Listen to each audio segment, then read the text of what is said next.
In the language of the Mansi people, the indigenous inhabitants of this part of the Ural Mountains, the name of the mountain translates as Dead Mountain. This was simply what they had always called it. Nobody on the expedition thought very much about that.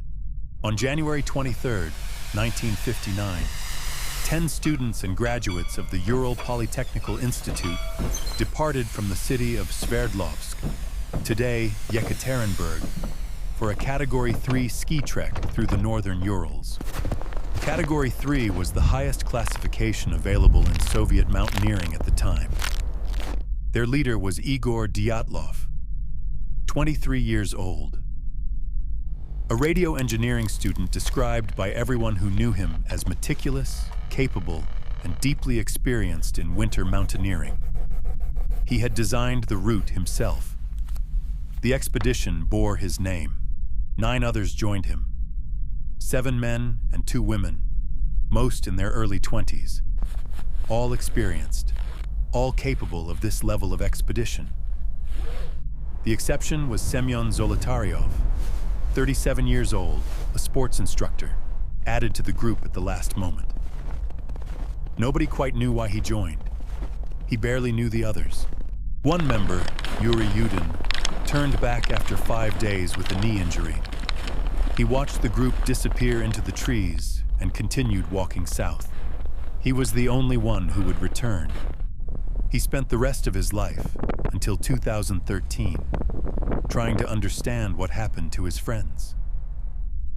Their last diary entries, written on the slope of Dead Mountain, reflected high spirits. They had even produced a small handwritten newspaper for the trip, a very Soviet thing to do, which they titled The Evening Otorten. The headline read, "From now on, we know that the snowmen exist." They were joking about themselves. The last known photograph shows the group setting up their tent on the slope of Kholat Syakhl on the afternoon of February 1st. They are working, purposeful. Everything is ordinary. That evening, they crawled inside, settled in for the night, and were never seen alive again. When the group failed to report in by February 20th, a search party set out. On February 26th, they found the camp on the slope of Kholat Syakhl. The tent had been cut open from the inside. Inside, boots, coats, food, skis, everything they needed to survive on a mountain at minus 30 degrees. Left behind. Footprints led down the slope. 9 sets. Walking, not running. No sign of panic in the prints themselves. Just 9 people walking away from the only shelter on the mountain, in the dark, in the cold, without their boots. The first 5 bodies were found spread across the slope and at the tree line over the following days. 2 were under a cedar tree, next to the remains of a fire. Their hands were burned. They had held them in the flames, trying to stay warm. Both were dressed only in underwear at minus 30 degrees.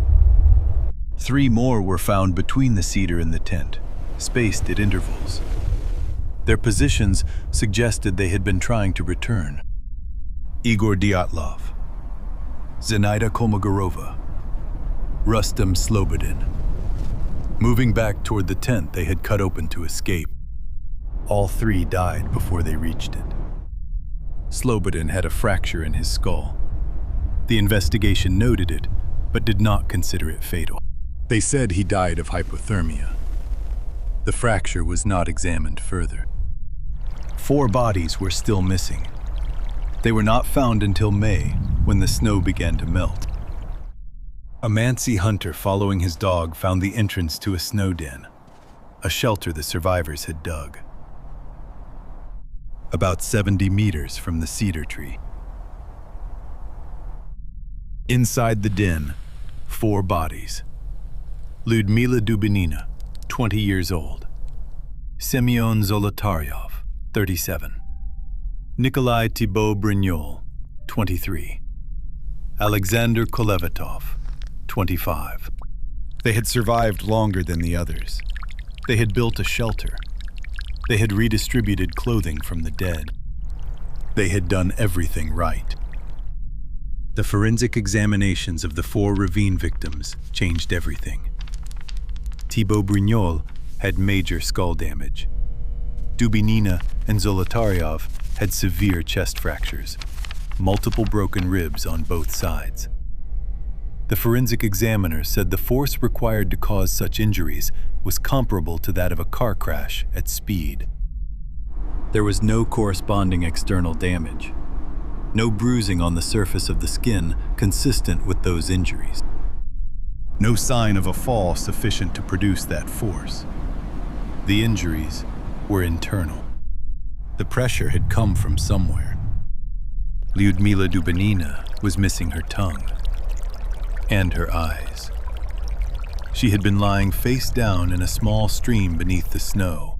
The most charitable explanation is that scavenging animals, or the water itself, had caused the loss in the months before she was found.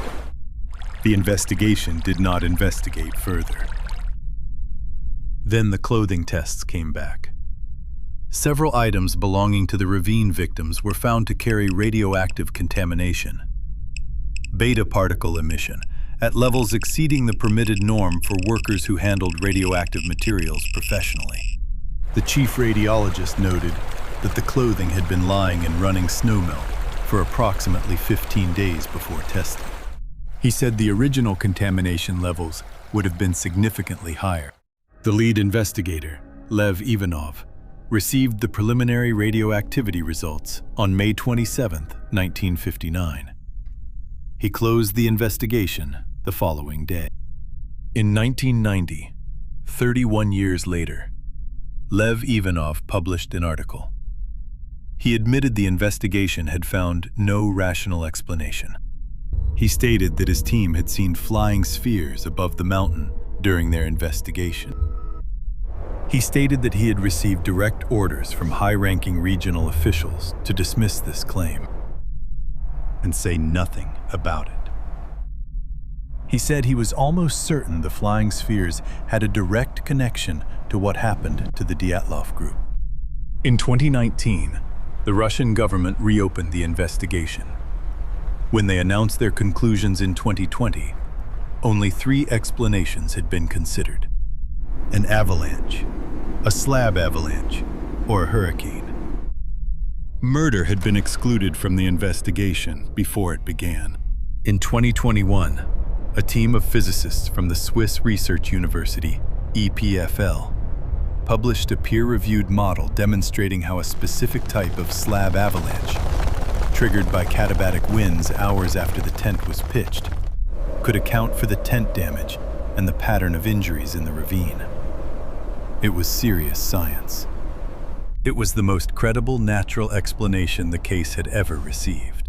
When the original search party arrived in February 1959, they found no evidence of an avalanche, no debris field, no damage to the tree line, no displaced snow consistent with a slide. The footprints from the tent were still visible and unburied.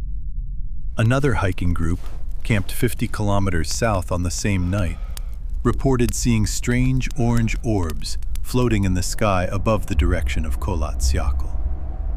Their accounts were collected and noted. They were not pursued.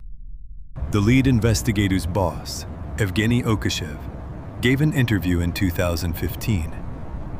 He said he had been preparing another expedition to the pass to fully investigate the final 4 deaths when a deputy prosecutor general arrived from Moscow and ordered the case shut immediately. Okashev said the head of the Sverdlovsk prosecutor's office had spent 3 days in the morgue during the first postmortems. He said in 40 years of legal work, he had never seen that happen before or since. 9 people, all experienced, all capable, all dead within hours of cutting through the wall of their tent and walking barefoot into -30-degree darkness, some from hypothermia, 3 from injuries consistent with a car crash, with no external bruising. 1 missing her tongue. The official explanation, 65 years later, is a slab avalanche. The lead investigator who handled the case believed it was something else entirely. He said so publicly, once in 1990, and then said nothing more. Yuri Yudin, the man who turned back, visited the mountain pass one last time in 2013, the year he died. He left flowers at the memorial. He said he never stopped thinking about why he had been allowed to come home. Kholat Syakhl, Dead Mountain. That was always its name.